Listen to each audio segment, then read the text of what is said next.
맹수라고 한다면은 인간의 기준에서 봤을 때 사납고 위험한 동물을 말합니다. 인간에게 위해를 가할 수 있는 모든 동물들을 우리가 맹수라고 그렇게 말합니다. 호랑이, 사자. 우리 동양에서는 호랑이, 그리고 저 서양 또 아프리카 이런 데서는 사자가 떠오르고, 그뿐만 아니라 떼거리로 달라드는 늑대, 곰, 얼마 전에 뉴스에도 우리나라에서도 곰 2마리가 풀려서 위협이 된 적이 있었습니다. 그리고 또 하이에나라든지 또 늪지대에 사는 악어, 그리고 아주 아나콘다 같은 큰 뱀, 이런 모든 것들이 맹수라고 할 수 있고 우리에게는 아주 위험한 위해를 가하는 짐승이라고 할 수 있습니다. 일반인이 맨몸으로 그걸 상대하려고 하는 용기는 가상하나 대부분 특별한 어떤 도구가 없는 한 그 맹수에게 대적해서 이길 수 있는 사람은 거의 없습니다. 왜냐하면 생각과 달라요. 우리보다 빠르고 훨씬 압도적인 힘을 갖고 있습니다. 그래서 아무리 용기는 가상해도 호랑이 굴에 들어가도 정신 바짝 차리면 산다고 해서 맞짱 뜨고 싶은 마음은 있지만 그건 불가항력적인 경우가 많습니다. 그러나 총을 든다든지 어떤 큰 칼을 들고 있다든지 이러면 좀 상황은 좀 달라질 수 있는 것이죠. 그래서 대개 맹수를 상대한다는 것은 우리 힘으로는 불가능하다. 뭔가의 도움을 받아야만 거기에서부터 벗어날 수 있다라는 점을 우리가 기억해야 됩니다. 안 그러면 자살행위와 같은 그런 결과를 가져오게 되는 것이죠.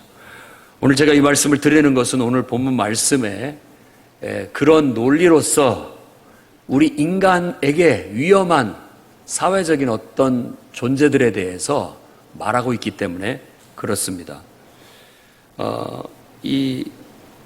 오늘 우리가 읽은 이 시편은 가련한 자들이라고 시적인, 문학적인 표현으로 쓰고 있는 이 가련한 자들에게 위해를 가하는 악인들의 악행을 하나님께 고발하고 있고 하나님의 응징을 기도해서 다시는 그들이 위협하지 못하도록 해달라고 간구하고 있는 내용입니다.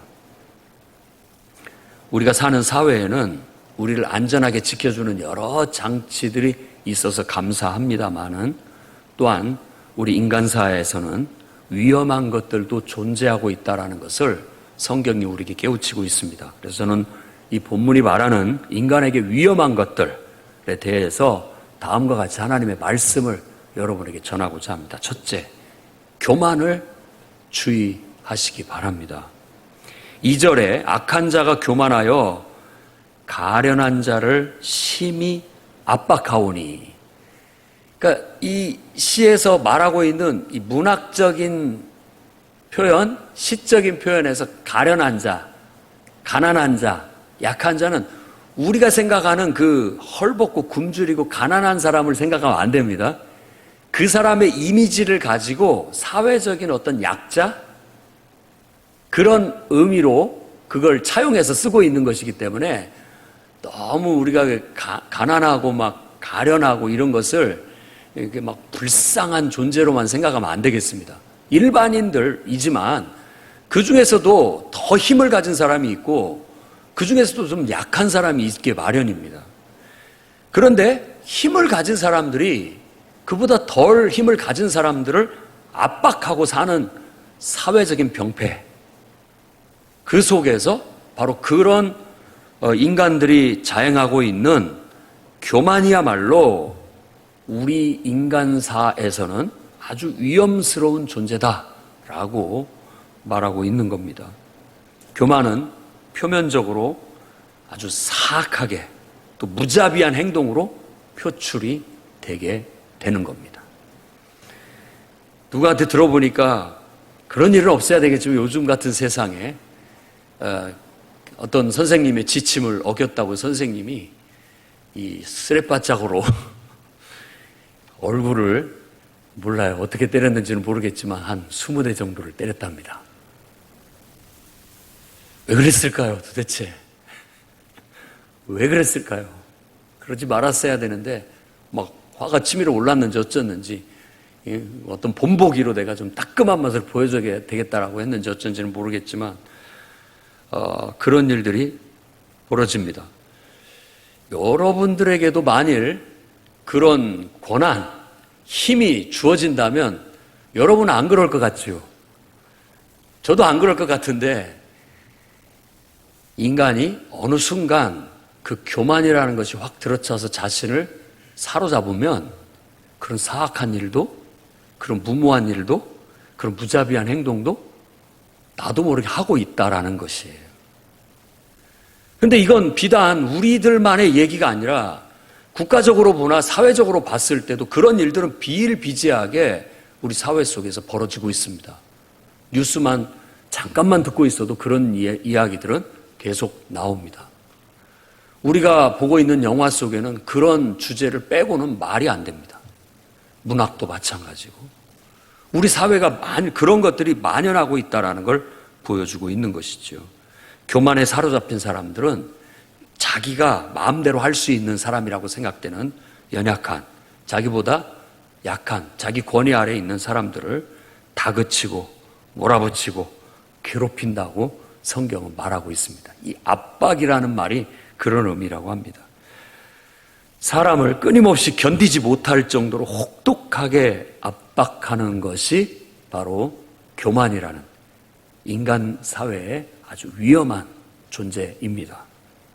저는 오늘 그것을 남의 얘기로만 보지 말고 내 안에도 어느 순간 교만이 나를 덮을 수 있다라는 사실을 여러분들이 기억하고 주의할 수 있기를 바랍니다. 하나님은 인간이 그런 교만한 태도를 갖는 것을 제일로 싫어하신다라고 성경은 가르치고 있습니다. 제일 싫어한다, 그런 교만한 태도를. 그리고 하나님은 결국 그걸 자기 꾀에 빠지게 하심으로써 응징하신다라고 그렇게 말하고 있습니다. 그래도 우린 다행이지요. 바로 창조주 하나님께서 그런 교만을 꺾어주시니까 그래도 세상이 숨통이 트이고 그래도 아름답고 살만한 세상이 될 수 있는 겁니다. 그럼에도 불구하고 자신의 힘과 능력을 너무나 과신한 나머지 눈에 보이는 것 없이 교만에 사로잡혀서 함부로 말하고 함부로 행동하는 그런 일들이 우리 안에 좀 눌러져야 되겠습니다.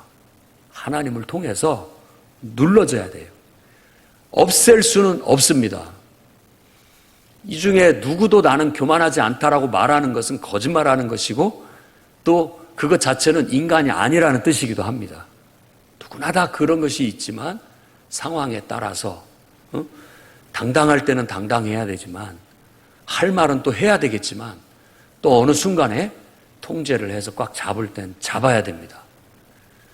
조심할 것은 조심해야 되는 거예요. 말도 다 하고 싶은 대로 할 수 있는 것이 아니고 어느 순간 고삐를 잡아야 되고 행동도 내가 하고 싶은 대로 다 하고 싶지만 그 행동의 고삐도 잡아서 절제하고 자제할 때 우리는 위험스럽지 않은 그런 존재들이 될 수 있고 또 이 사회가 그런 위험한 것들로부터 보호받을 수 있고 좀 더 안전한 사회가 될 수 있다고 믿습니다. 시인이 바로 이 교만한 자들 때문에 세상이 어지럽다, 위험하다라고 말하며 하나님께 그들을 고발하는 이 기도를 여러분이 깊이 가슴에 새기고 우리 안에도 이 교만이 나를 사로잡지 못하도록 항상 깨어 기도하며 꿈틀대는 잠자는 맹수 그 교만을 위험한 괴물 그 짐승 교만을 고삐를 단단히 채울 수 있기를 주의 이름으로 축원합니다. 두 번째는 마음의 욕심을 주의하자는 것입니다. 3절에 악인은 그의 마음의 욕심을 자랑하며 라고 말합니다. 시인은 악인들이 마음의 가책이나 꺼리낌도 없이 해를 가하는 것을 탄식하고 있습니다. 그걸 하나님께 고발하고 있는 것이죠.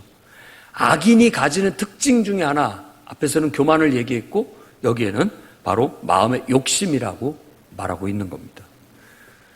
이것은 탐욕이라고도 말할 수 있겠고 인간에게는 아주 위험한 존재라고 성경이 말하고 있는 겁니다. 욕심 없이 어떻게 세상을 살겠습니까? 욕심은 가치 중립적인 것입니다. 그럼에도 불구하고 이 욕심이 통제력을 상실해버리고 제멋대로 날뛰게 된다면 위해한 것이 될 수 있다는 것을 기억해야 되겠습니다. 만일 누군가가 욕심에 사로잡혀 있다면 그 사람은 아까 말한 맹수로 돌변할 확률이 높습니다. 그래서 그 탐욕에 빼앗긴 마음을 가지고 해로운 일임에도 불구하고 그걸 정당화하려고 합니다. 그뿐만이 아니라 이게 나쁜 계획이라고 생각이 판명이 되는 건데 그 순간만큼은 뭔가 눈에 뭐가 씌었는지 마음이 어떻게 됐는지는 모르지만 그게 불의한 계획, 나쁜 계획이라는 걸 알면서도 시행을 하려고 합니다. 그래서 무모한 행동들을 자행하게 되는 거예요. 그러다 보면 자기를 해롭게 할 뿐만 아니라 다른 사람에게도 해로움을 끼치는 맹수로 돌변할 수 있게 된다는 겁니다. 하나님을 사랑하는 사람이라면 우리 안에 있는 이 욕망을 정말 하나님의 선한 뜻을 위해서 발휘할 수 있도록 기도로 통제하고 다스려야 되겠습니다. 열 고울을 다스리는 것보다 자기 마음을 다스리는 사람이 더 훌륭한 사람이라고 잠언서에 얘기합니다. 네. 우리는 다른 사람을 내 마음대로 좌지우지하고 싶고 여러 가지 일들을 내 마음대로 좌지우지하고 싶지만 자기 자신을 자기가 정말 하나님의 선한 뜻대로 바른 뜻대로 자기를 통제할 수 있는 그 힘이 더 중요한 요소입니다. 그걸 가졌을 때 다른 사람을 다스릴 수 있는 자격도 권한도 권위도 부여될 수 있고 그런 겁니다. 그래서 고대에는 다 그런 인격을 갖춘 사람을 지도자로 발탁을 했어요. 근데 요즘은 기술적인 지식, 능력을 갖춘 사람을 일꾼으로 발탁을 하다 보니까 그런 통제력을 갖추지 못한 인격들을 가끔 발견하게 되는 겁니다. 정말 여러분 자신을 통제하고 다스릴 줄 아는 신앙의 인격자들이 될 수 있기를 바랍니다.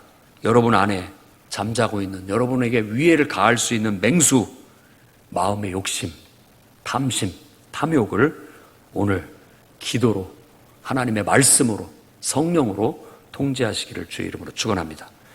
세 번째는 무신론 사상을 주의하시기 바랍니다. 4절 말씀에 악인은 그의 모든 사상에 하나님이 없다 하나이다 하니이다 라고 고발합니다. 앞에서 언급한 위험한 존재였던 교만 그리고 마음의 욕심 그것보다도 더 본질에서 더 위험한 것은 무신론입니다.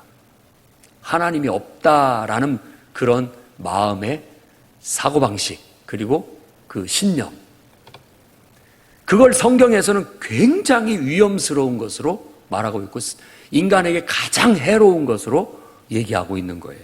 하나님이 없다라고 말하는 말은 무슨 뜻이냐면 내 멋대로 하겠다라는 그런 표현이라고 보는 겁니다. 내가 하고 싶은 대로 하겠다. 우리도 자녀 교육을 하다 보면 자녀들이 내 마음대로 하게 냅두세요. 뭐 이렇게 얘기를 하는 경우가 있습니다.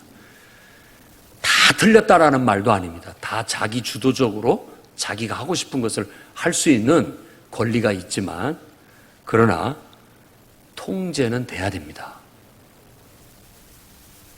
하나님이 없다라는 것은 누구도 나를 통제하지 못한다라는 선언과 같다고 해서 그런 사람에게는 도덕성이 나올 수가 없고 윤리도 나올 수가 없다. 자기 좋은 대로 행하고 그것을 정당화할 텐데 누가 그걸 말릴 수 있겠느냐. 말릴 수 없는 존재를 짐승, 괴물이라고 말하는 겁니다. 성경에서. 도저히 통제 불가, 감당할 수 없는 존재, 그걸 괴물이라고 말하고 있는 거예요. 그러니까 하나님이 없다라는 그 사상에서부터 그 모든 것들이 다 비화돼서 확대돼서 결국 그런 무자비한 행동과 무모한 행동들로 아나무인 격인 그런 말과 행동을 자행하게 된다라는 겁니다. 온갖 해로운 일을 자행하면서도 양심의 가책이나 꺼리낌 없이 너무나도 당당하게, 태연하게 그런 일들을 해 나가게 되는 거예요. 그리고 누가 정의를 운운하고 그러면 누가 힘이 없으라고 했느냐. 너도 나처럼 힘을 갖고 나처럼 해라. 그런 식의 당당함을 보인다라는 거예요. 이건 불과 몇십 년 전에 우리 사회에 만연했던 정신입니다. 권력을 가지고 힘을 가진 자들이, 돈을 가진 자들이 없는 사람들을 내쫓으면서 했던 말들이에요. 그럼 깊이 새겨봐야 됩니다. 하나님은 그 모든 인간은 다 똑같다. 인생일 뿐임을 깨닫게 해달라고 기도합니다. 다 똑같이 연약한 존재고, 다 똑같이 밥 세끼 먹어야 되고, 다 똑같이 잠을 자야 되고, 다 똑같이 일하면서 살아가는 우리는, 그리고 그러다가 병들기도 하고 늙고 죽는 연약한 인간일 뿐이라는 사실. 아무리 자신이 신처럼 군림하고 나름대로의 긍지와 자부심을 가지고 산다 할지라도 누구도 예외 없이 다 죽게 마련입니다. 병들게 마련입니다. 늙게 마련입니다. 인간일 뿐이라는 사실을 우리가 인식하고 인정하는 것이야말로 하나님을 인정하는 겁니다. 그래서 하나님은 모든 인간들에게 어려움을 주십니다. 지금 우리에게 있는 코로나19 팬데믹, 그리고 폭염, 그리고 물난리, 이맘때면 찾아오는 물난리들, 이런 많은 어려움들을 왜 하나님 우리에게 주십니까? 라고 말할지 모르지만 묘하게도 하나님께서는 그 부분의 섭리 속에서, 그런 어려움 속에서 자신의 연약함을 깨닫게 하시고, 그 연약함 속에서 창조주 하나님의 존재를, 신적인 존재를 발견하게 하려는 그런 의도가 어느 정도 있다라고 밖에 말할 수가 없겠습니다. 누가 그걸 다 설명할 수 있겠습니까? 자기 몸이 불편하고 불행한 것만큼 힘든 건 없습니다. 아무도 몰라요. 배우자가 힘들어 해도 내가 내 몸 힘든 것보다 그걸 알 길이 없습니다. 내 몸 힘든 게 제일 어려운 거예요. 제일 어렵고 힘든 것이지요. 그런 상황 속에서 다른 사람들은 다 내 맘 같지 않습니다. 누구도 도와주지 못해요.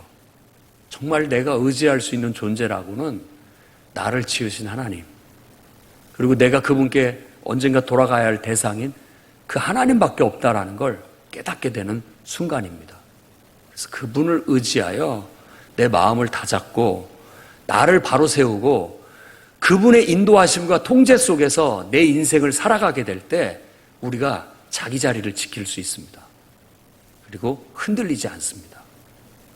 적어도 잘 살든 못 살든 우리는 그런 태도로 인생을 살아가는 신앙의 인격자들이 돼야 됩니다.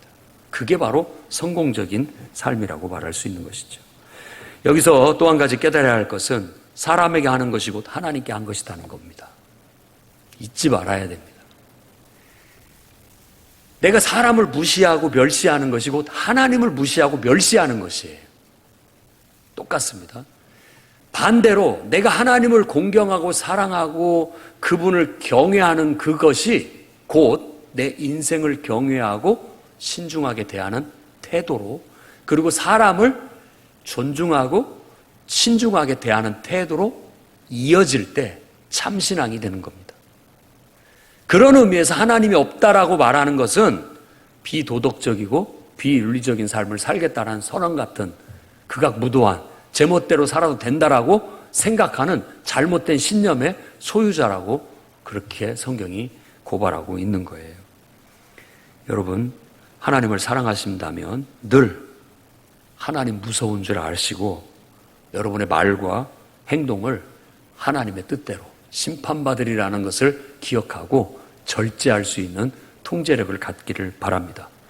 아울러 세상의 학문과 문화 속에 꿈틀대고 있는 이 괴물, 무신론 사상, 하나님 없이 학문을 하고 하나님 없는 과학을 하고 하나님 없는 문학을 하고 하나님 없는 철학을 하는 것은 위험한 일이라는 걸 아셔야 됩니다. 얼마든지 학문을 하고 철학을 하고 공부를 하고 문학을 하고 다 할 수 있습니다. 항상 우리는 그 모든 것 위에 하나님의 임재를 더 씌워야, 마치 흙으로 사람을 짓고 그 코에 생기를 불어넣어야 비로소 생명, 살아있는 존재가 되는 것처럼 나의 학문도 철학도 과학도 문학도 하나님의 임재를 더 씌워야 제 기능을 발휘하고 제 역할을 발휘하고 제 의미와 제 가치를 찾아갈 수 있다라고 믿고, 저와 여러분은 무신론은 정말 위험한 괴물이다. 무신론 사상은 그렇게 믿고 그것들을 걷어내고 오히려 그 위에 하나님의 임재를 더 씌워서 여러분의 인생을 살려가시기 바랍니다. 여러분이 대하는 모든 사람들을 위해 하나님의 임재를 구하십시오. 저 영혼도 하나님이 창조하신, 하나님이 사랑하는 영혼이야. 다만 하나님을 인정하지 않고 무시하고 살 뿐이야. 그래서 성경의 가르침대로 주께 하듯 해라. 하나님 대하듯 해라. 이 지극히 작은 자에게 한 것이고 나한테 한 거다. 그 지극히 작은 자가 굶주릴 때 내가 먹을 것 주는 것이고 주님께 드리는 것이고, 어려움을 당하고 필요한 어떤 것들이 있는 자에게 내가 필요를 공급해 줄 때 그건 곧 그 사람에게 한 것이 아니라 하나님께 한 것이 된다. 이게 진정한 하나님을 믿는다라고 하는 신앙을, 하나님이 존재한다라고 믿는 사람들의 행동 방식이라는 거예요. 이와 같은 믿음으로 사는 법을 여러분들이 배우고 익혀서 정말 누구보다도 위험스럽지 않은, 오히려 복된 존재, 그가 있어서 세상이 밝은 빛의 존재, 그가 있어서 세상이 맛이 나고 더 의미가 있는 그런 소금과 같은 존재들이 다 되어서 살아가시기 바랍니다. 기도하겠습니다. 거룩하신 주님,